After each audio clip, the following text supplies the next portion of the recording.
mga rehabilitasyon ng mga Pinay at ang mga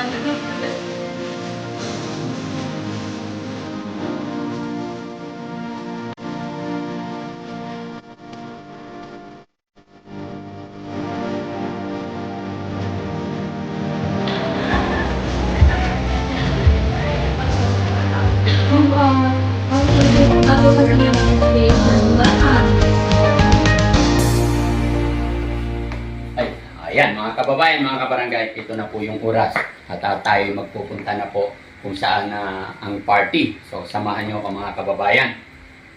Pwede na ba? Hindi ako sanay mga kababayan pero kailangan natin yan. Ayan, so let's go. Teka, salamin muna. Kumustahin natin yung ilong ni Daddy Frank. Peace. I love you all mga kababayan, mga kabarangay. So let's go. Pwede na to.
and Alvin Sintelo.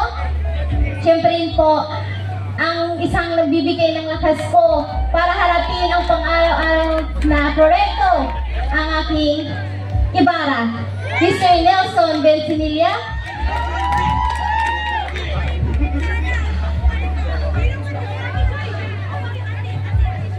And of course, hindi ko nakita sa ating Joy Tulagan, ang isa sa ating working mom, SK Council, Miss Joy Tulagan.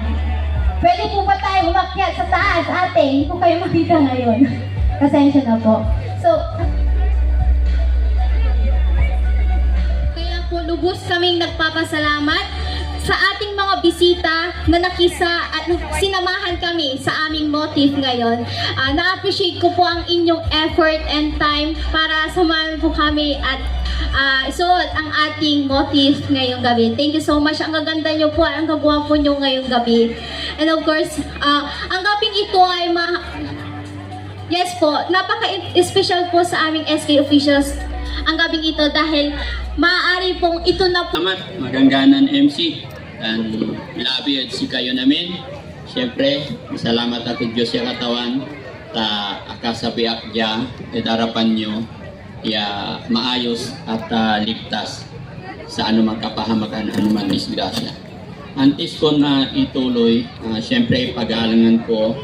So, Ama Nasayan Barangay, Barangay Captain Sotero Scott. Yan, salamat Kap. Tan siyempre sa aray kagawad Kagawad Manny, Aminyura, classmate Michael Pereras. Pasensya la, nuwag ko nabanggit ya amin pero anta so kalulupaan pero sa ingaran ang panuwag ko nabanggit ya amin.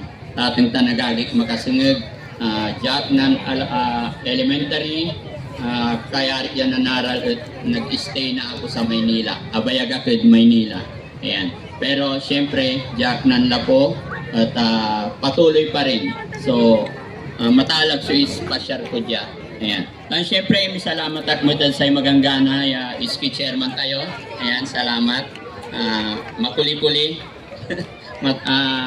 Masigasig. Yamitong tong ginawa to yung gay nangyari ang to piano maging maayos. So, pansilibra na okasyon ng Sayan Labi. Dan syempre, may salamat akmat at saray CB o tayo nag-aayos ng kaayusan sa ating barangay, lalong-lalo na Sayan Labi. Labi si kayo namin. Yan, amin mo, yatotoon si Mingerja, sa mayor tayo, Noel Islani, labi si kayo namin, ang damang kontangga pulara dya. Misa salamat at si kayo, ya amin. Kababayan ko, kabarangay ko, karangalan sa akin, tumayo dito sa harapan nyo ngayon at magbibigay ng isang magandang mensahe. Ayan. Mga kababayan, mga kabarangay, si Daddy Frankie, ayan. Sa mga hindi nakakakilala, mga kababayan, mga kabarangay, ako po si Daddy Frankie, pinanganak din po sa Amakalan, Malasigi, Pangasinan, gaya ng nabanggit kanina.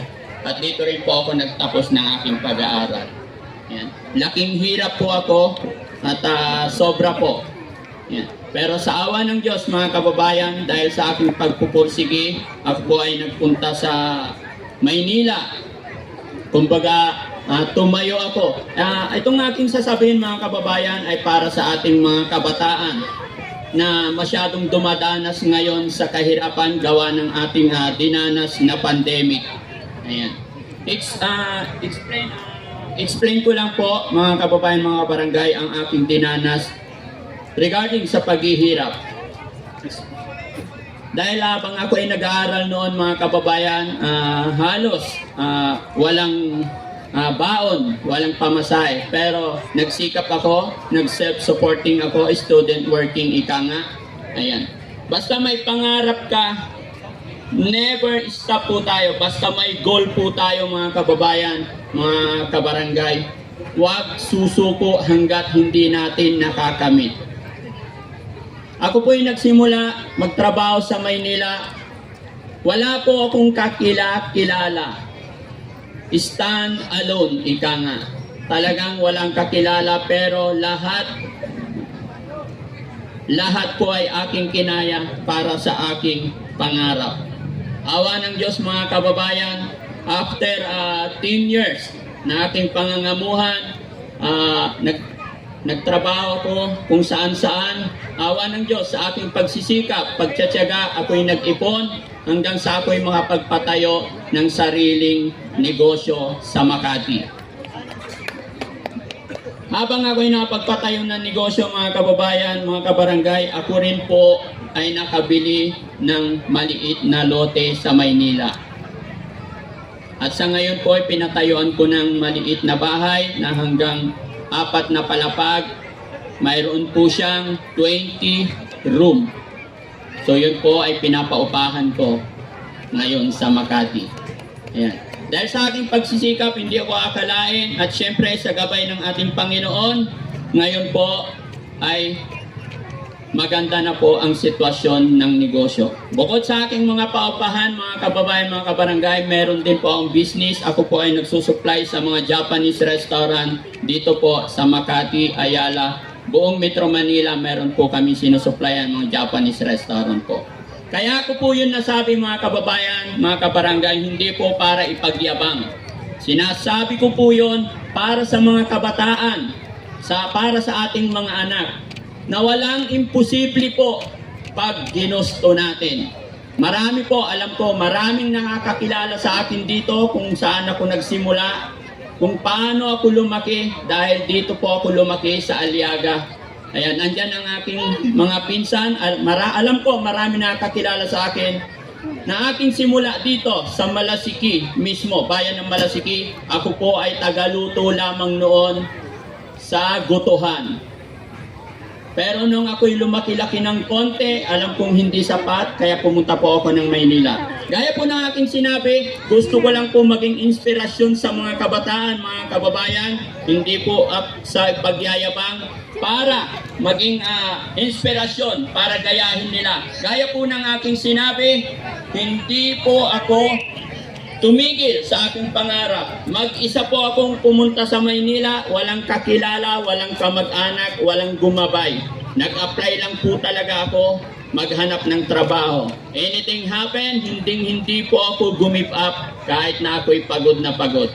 Kaya mga kabataan ngayon, ano't ano man ang dinadanas, ano't ano man ang kalagayan ng ating buhay, basta wag tayong susuko sa ating pangarap, sa ating goal, laban lang. Habang may buhay, may pag-asa, ika nga. Pero syempre ngayon mga kababayan, mas nakikilala po ang inyong lingkod sa social media, mapa YouTube, mapa Facebook. Ang aking pangalan po ay Daddy Frankie.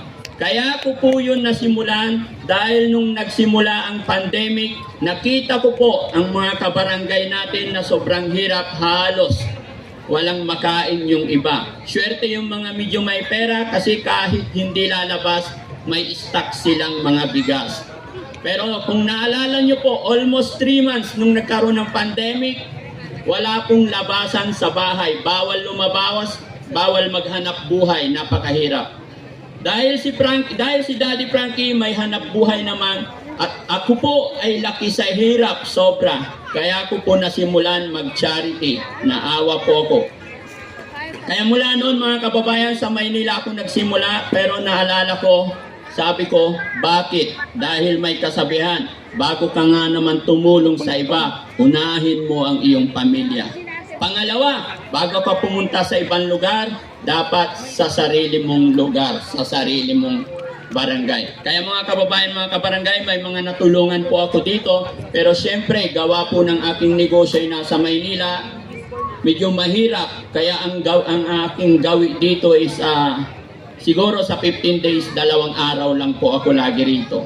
Halos pagdating ko dito ng umaga, gabi, or kung pagod talaga, matutulog lang ako rito ng isang gabi, babalik na rin po ako. Yun mga kababayan, sa mga kabataan nandito, sana po maging inspirasyon sa inyo si Daddy Frankie. Huwag po tayong makakalimot sa ating pinanggalingan. At higit sa lahat, lagi nating mamahalin ang ating mga magulang. Ano't ano man ang kahirapan ng buhay, hindi man naibigay ng ating mga magulang ang gusto natin. Lahat ng ating gusto, hindi man nila naibigay, pero tayong mga anak, gawin natin ang lahat ng pagmamahal sa ating mga magulang habang sila po ay nandyan pa. Ayan. Dahil wala pong magulang na naghahangad na maging masama ang anak. Kaya syempre, sa tayong mga kabataan, tayong mga anak, gawin din po natin ng lubos na pagmamahal sa ating mga magulang. Mga kababayan, mga kabarangay, pasensya kila, agkula masyadong dukayan sukan salita, tadya tungtong ito, hindi ko agpo inilaluan yung unya manaya kasanting iyan okasyon. Sabi ng ating SK chairman, awarding lang ba nga? Pero gaya ng sinabi ko, karangalan sa akin, tumayo sa harapan ninyong lahat. Masantos ya labid si kayon amin. Pasensya laramay agkuabanggit, pero kabat na kayo lupa. Salamat, God bless po sa inyong lahat. Mabuhay po, Barangay Aliaga. Thank you so much. And again, our guest of honor speaker, Mr. Frankie Higbe. Tanod saray kakaibadan Barangay Kagawad. At saray CBO Lupon kan Aminya Umukan dya at Barangay. Itan to kanya pagalang hiray munisipal. Good evening. Ayan, magandang gabi. Masantos Yalabi. Magandang gabi sa lahat. Mga kababayan, mga kabarangay, tapos na po yung ating okasyon at hindi na masyadong nagtagal si Daddy Frankie. Pagkatapos natin magsalita at magbigay ng award, medyo nagpaalam na rin tayo. Dahil bukas po, marami pa tayong lakad. May mga appointment pa tayo, may mga tutulungan pa ang inyong daddy. Mga kababayan, mga kabarangay, magandang gabi. Magpapahinga na ang inyong daddy. Anong oras na po? 11:20. So, maraming salamat. ito na naman tayo sa ating bahay.